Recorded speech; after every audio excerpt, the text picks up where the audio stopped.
Hello दोस्तों, silent कॉन्क्यूबाइन के 20th episode में तुम्हारा स्वागत है। तो चलो शुरू करते हैं। डायरो कहती है, इतना क्या खास है उस वैम्प में? ठीक है, जाओ ढूंढो उसे। जब उसकी लाश यहाँ आएगी तो देखती हूँ उसके लिए सब कैसे लड़ोगे। डायरो ने प्रिंस को गलत डायरेक्शन बताया था, वहाँ पर शेन्यू उसे नहीं मिलेगा, पर डायरो से बात करके एम्परर को पता चल गया था कि शेन्यू उसे कहाँ मिलेगा, तो वो उसे ढूंढने के लिए निकल पड़ता है। शेन्यू उसे मिल जाता है। शेन्यू उस वक्त जमीन पर पड़ा हुआ सपना देख रहा था। कैरेज से नीचे गिरने के बाद प्रिंस वहाँ आता है और उसे देखकर कहता है, एम्बैरेसिंग, तुम मेरे यिनफेई बनने के लायक नहीं हो। इतना कहकर प्रिंस मुड़कर जाने लगता है। वो प्रिंस को पुकारने लगता है और हाथ आगे बढ़ाता है। उसे लगता है कि प्रिंस उसका हाथ पकड़ रहा है, लेकिन ये तो एम्परर है। शेन्यू का बॉडी बहुत ठंडा पड़ गया था। एम्परर उसे अपनी गोद में लेकर बैठ जाता है ताकि उसे थोड़ी गर्मी मिल सके। शेन्यू सोचता है, क्या ये प्रिंस है? वो अब भी होश में नहीं है। एम्परर वहाँ बैठा उसके ब्यूटी को एडमायर कर रहा था। उसे इस बात का भी एहसास है कि शेन्यू उसे प्रिंस समझ रहा है। वो सोचता है कि इसकी सुंदरता मेरे मन में ऐसे वैसे सोच ला रही है। उसका दिल जोरों से धड़कने लगता है और वो बस शेन्यू को किस करने वाला ही था कि शेन्यू की आंखें खुल जाती है। वो उसे खुद से दूर कर देता है और सोचने लगता है, मुझे तो कंसर्ट ने कैरेज से बाहर ढकेल दिया था, तो मैं एम्परर के साथ यहाँ क्या कर रहा हूँ? क्या उन्होंने मुझे बचाया? प्रिंस कहाँ है? क्या सच में वो मुझे नहीं चाहते? यहाँ दूसरी ओर एम्परर के मन में कुछ और ही चल रहा था। वो सोच रहा था, मैं अभी कर क्या रहा था? शेन्यू को होश आ गया तो सब ठीक ही है। वो शेन्यू से कहता है, डरो नहीं, तुम्हें बुखार है।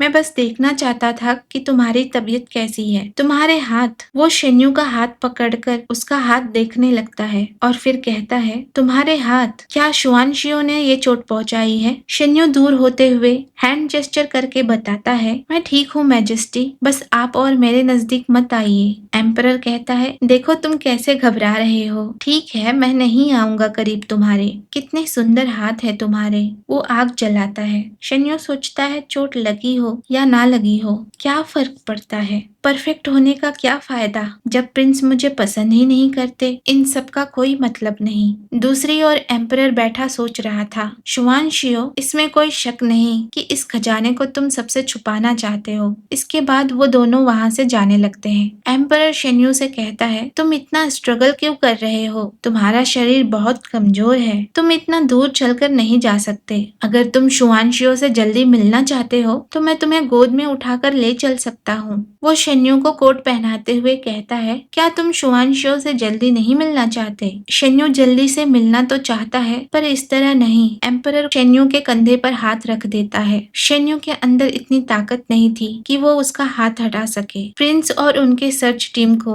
दूर से आते हुए दो लोग दिखाई देते हैं। तभी एक सबऑर्डिनेट प्रिंस से कहता है, माय लॉर्ड, मुझे यहाँ आते हुए दो लोग दिखाई दे रहे हैं। ये एम्परर और यिनफेई ही है। प्रिंस शेन्यू को देखते ही उसका नाम कहकर पुकारता है। न जाने कब से शेन्यू ये आवाज सुनना चाहता था। वो सोचता है, कहीं ये सपना तो नहीं? माय लॉर्ड ने मुझे नहीं छोड़ा, वो मुझे ढूंढ रहे थे। वहाँ प्रिंस का भी खुशी का ठिकाना नहीं था। शेन्यू को देखकर वो सोचता है, यू अभी भी जिंदा है। अच्छा है, ये तो बहुत अच्छा है। शेन्यू दौड़कर प्रिंस के गले लगना चाहता था, पर रास्ते में ही गिर जाता है। प्रिंस उसके करीब आता है। जैसे ही वो उसे उठाने के लिए हाथ बढ़ाता है, तभी एम्परर कहता है, शुआनशियो, हमने तुम्हें ढूंढ लिया। कल रात मैंने शेन्यू को ढूंढा। वो बेहोश था। मेरे अंदर इतनी ताकत नहीं थी कि मैं उसे उठाकर क्लिफ तक ले आऊं। तो हमने एक गुफा ढूंढी और वो जगह अच्छी थी। हमें एक दूसरे की गर्माहट ने बचा लिया, वरना हम ठंड से जमकर मर जाते। अब ये सुनकर प्रिंस सोच में पड़ जाता है। शेन्यू और एक दूसरे की गर्मी, बस एक रात और ये दोनों एक साथ। एम्परर ने अपना कोट भी पहनाया हुआ है। क्या बात है।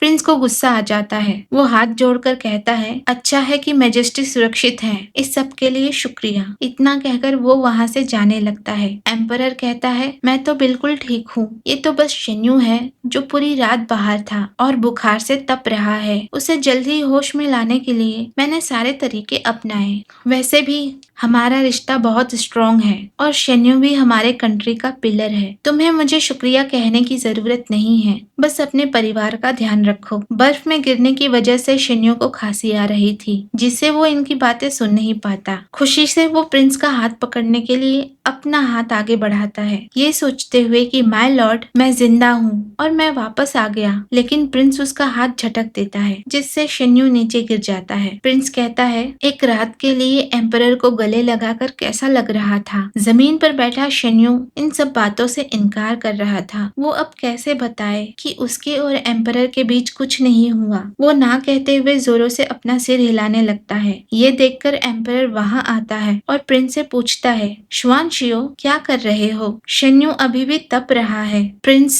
शेन्यू को अपनी बाहों में ले लेता है। शेन्यू अब भी यही बताने में लगा था कि उसके और एम्परर के बीच में कुछ नहीं हुआ है और वो बेहोश हो जाता है। एम्परर फिर पूछता है, क्या वो ठीक है? कुछ पल प्रिंस चुप था, फिर शेन्यू को गोद में उठाकर वो वहां से जाने लगता है। जाते हुए वो कहता है, यू को बचाने के लिए एम्परर का शुक्रिया। अब आपको चिंता करने की जरूरत नहीं, मैं पहले यू को कैरेज में लेकर जाता हूँ। एम्परर सोचता है कि सच में शेन्यू शुआन शियो के लिए बहुत प्रीसियस है। तो दोस्तों, आज की कहानी बस यहीं तक। कहानी अच्छी लगे तो लाइक करना और नए हो तो सब्सक्राइब करना। मिलते हैं अगले वीडियो में, तब तक के लिए बाय बाय।